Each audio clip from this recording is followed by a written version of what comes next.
Hi, welcome back. This is Grandma Karen, and we're going to tackle a subject today that I get asked a lot, which is what kind of computer is right for me. So there are three questions, and I'm going to throw them out there right now. What's your budget? How do you plan to use the computer? And where will you use the computer? Now, the answers to these three questions are going to determine what we're going to look at or what you're going to look at as far as how you're going to select a PC.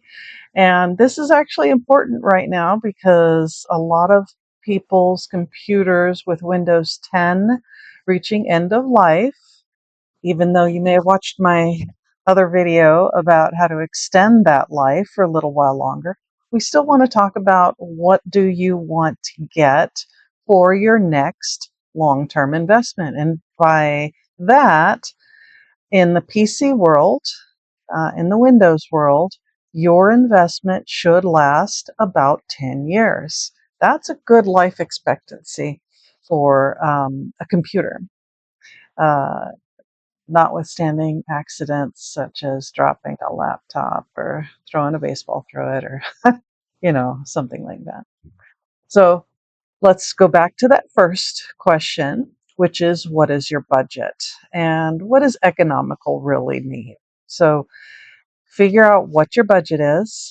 How much money do you plan on spending, or how much can you afford right now? Now, keep in mind, we're going into the holidays and lots of Black Friday sales are coming up.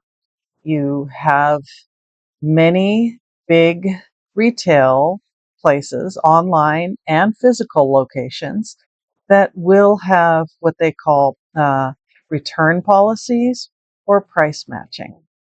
And it's kind of a funny little thing when you buy something from a retailer and then in a week or 2 weeks, they lower the price.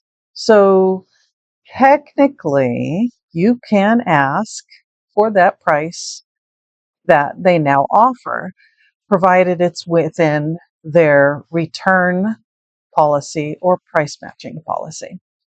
I do this all the time. I will make a purchase, I'll put it back into the cart, and I will leave it there until my return policy has expired, whether that's 2 weeks, 10 days, 30 days, 60 days, or a year in some cases. You want the best price.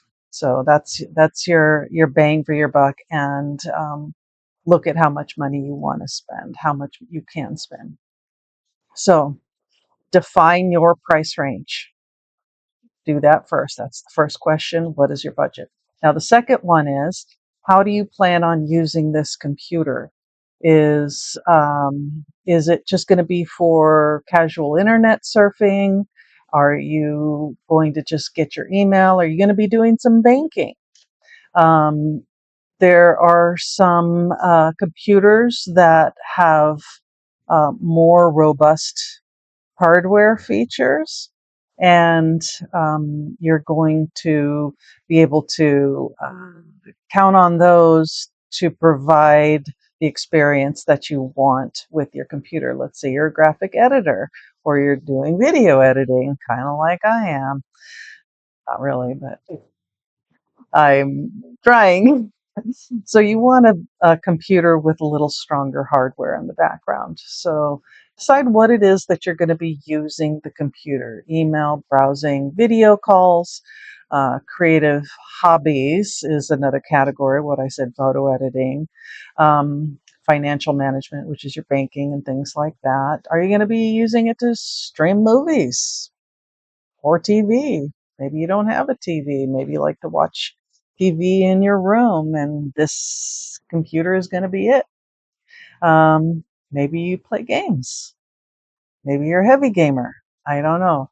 I know I have a couple of kids who are into gaming, actually, and several of the grandkids, and they need a very robust computer.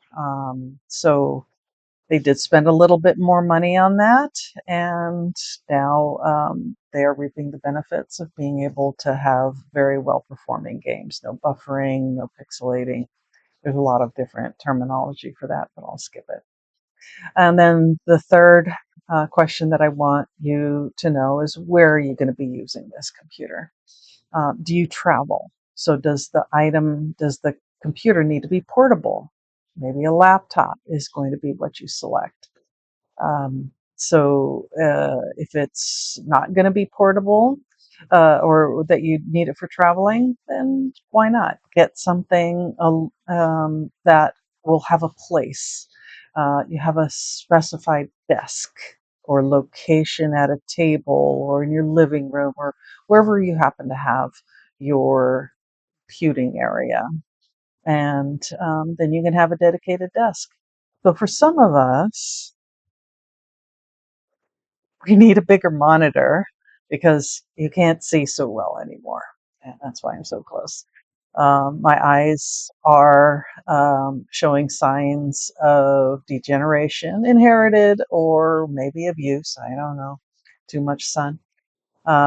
Getting the beginning stages of cataracts, so I'm going to have to deal with that. But I've always preferred to have a monitor, a display that has been bigger, and that's so I can see better. I don't want to be 5 inches away from the screen just to be able to read my email, for instance. Okay, so this is basically it. Answer those questions. And once again, what's your budget? What's your bottom line? How do you plan to use the computer? And then where will you be using your computer? That's really important when selecting a computer. Don't be pressured by anybody into buying a higher end computer if you don't need it. If all you're doing is reading email, checking your bank account, paying some bills, who knows? Maybe a $200 Chromebook is all you need to get for that. Or even a tablet, because you can do many of these same things on a tablet.